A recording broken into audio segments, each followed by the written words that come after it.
Hello, Exodus Week here, and I'm going today do a different kind of video where I'm going to be summarizing the Misfits Boxing 22 event. I'm gonna give you my quick thoughts, and I'm gonna overall rate the show.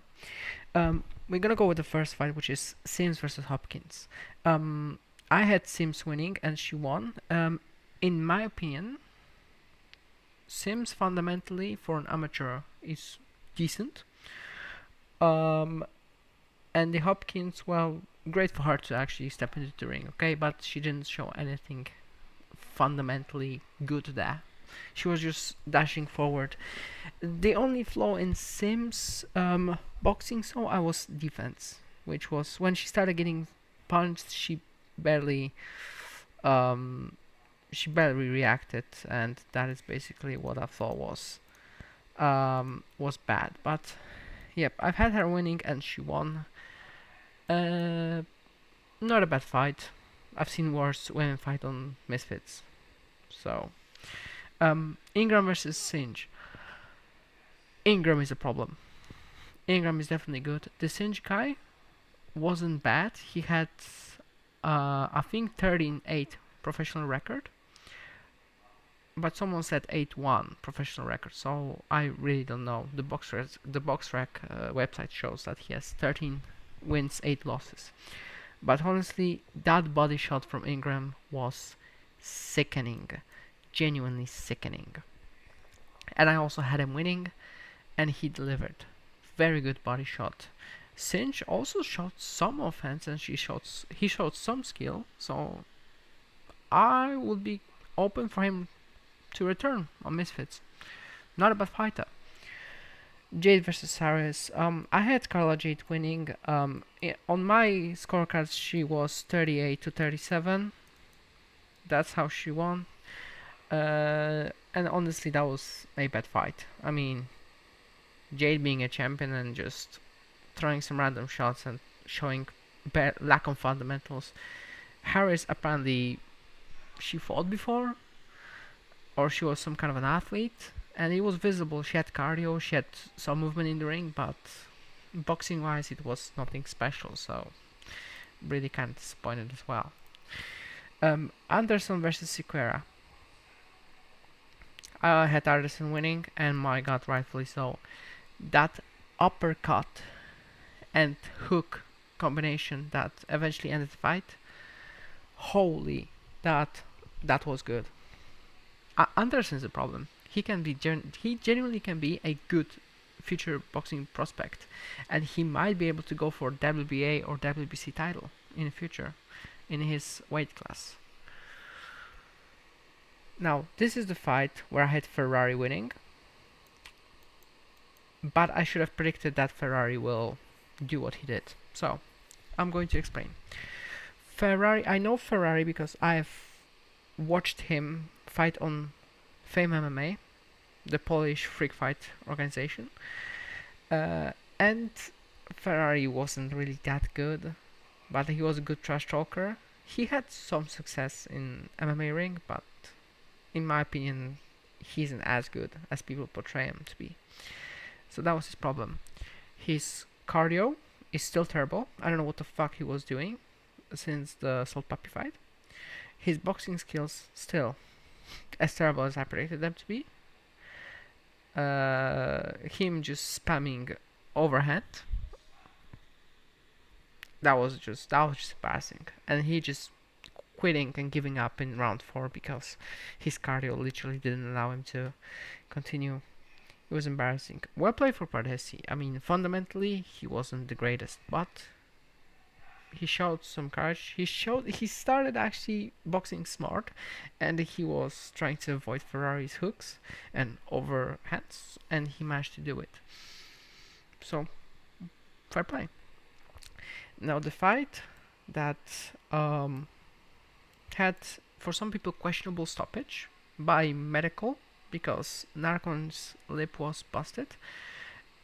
I personally think it was a good stoppage because that could have ended badly with a more horrible injury for Marcon.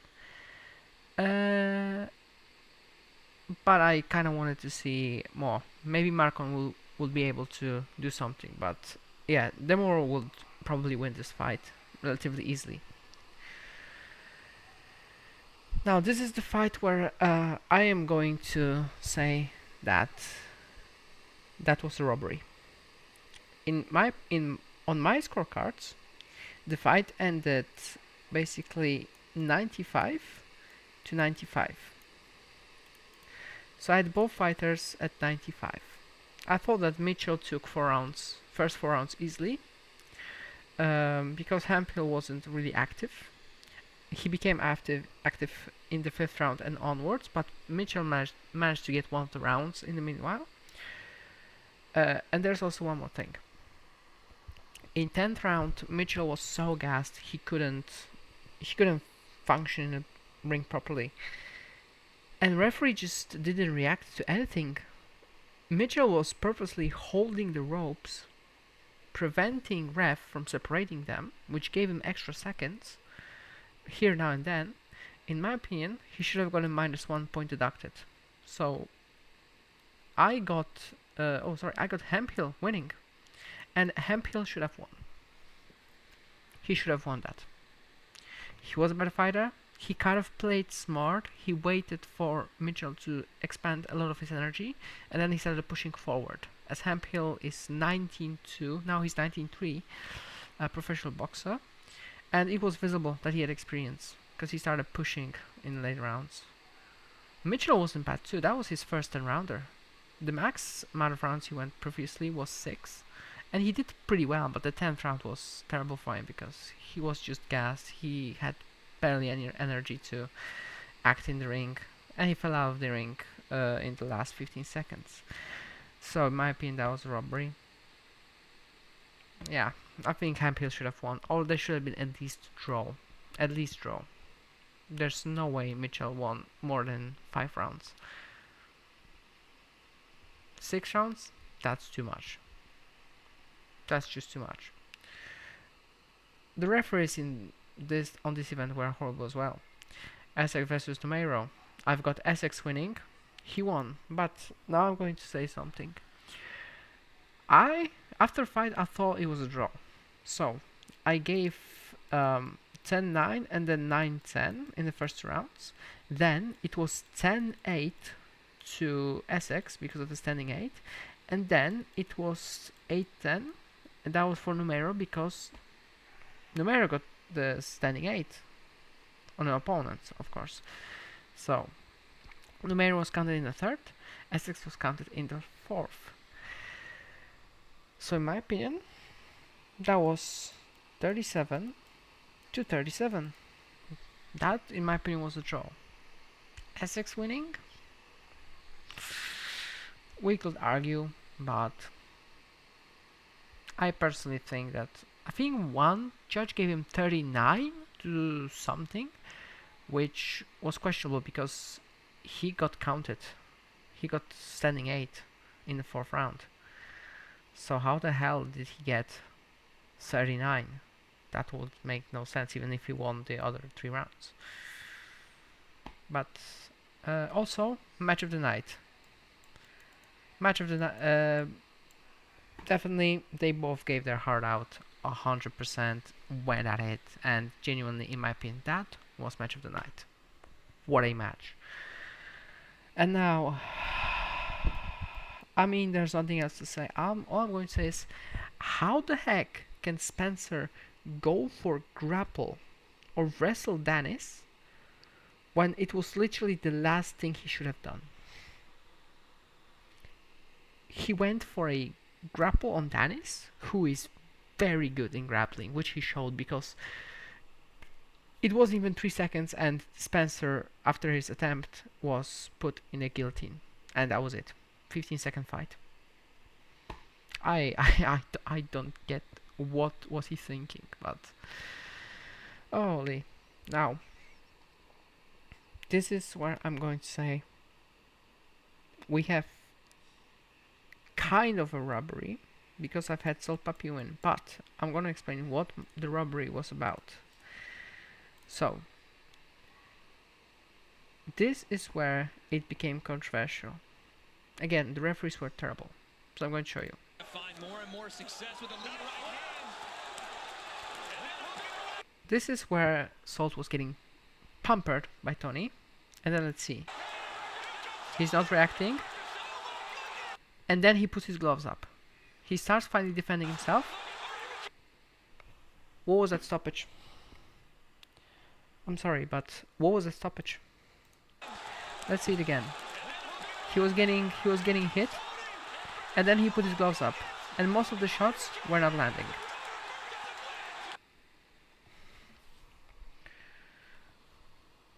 In my opinion, early stoppage. Soul Papi has more to give, and he won two first rounds. He won those rounds. Referee stopping it that early, I disagree heavily. Really bad. I mean, not a bad stoppage, because he wasn't responding with punches. He responded defensively, but he didn't respond with punches. But still, if I was referee, I wouldn't end. I would give him like 1-2 more seconds. And if he then didn't respond by like stepping to the side or throwing a punch back, I would have just called it. I don't know why Salt Papi doesn't like try to maybe clinch. Like Salt Papi doesn't work well under pressure, and he needs to change coach. That's my opinion. He should have changed coach some time ago, because he isn't really improving as much as he could. And Salt Papi is really good, but I think he's being a bit let down by his coach. And again, I'm happy for Tony to win after 6 years.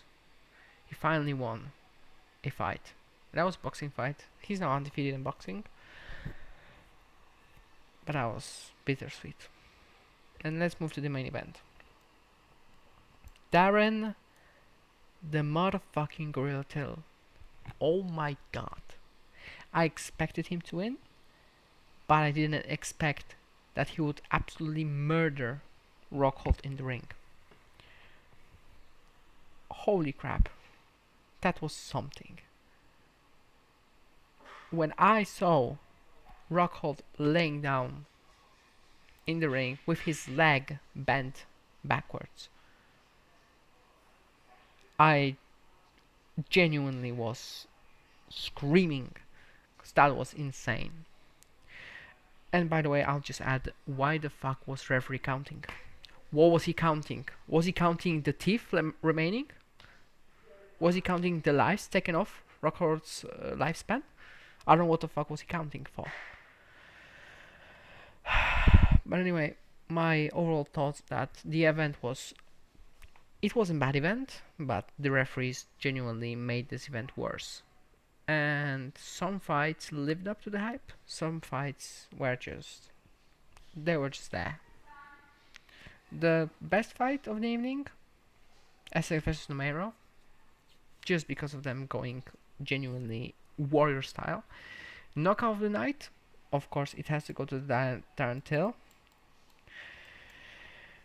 The worst fight, Jade versus Harris, without shadow of doubt, because that was just worse than amateur boxing. That was the worst fight of the night. Event overall was good. It would have been better with proper referees,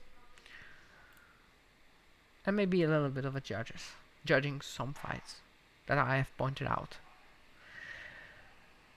So that's were my thoughts.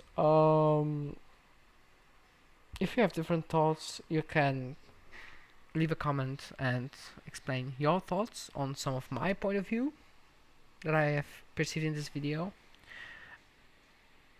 So that is basically it. Thank you for watching, and I'll see you in the next episode. Peace out.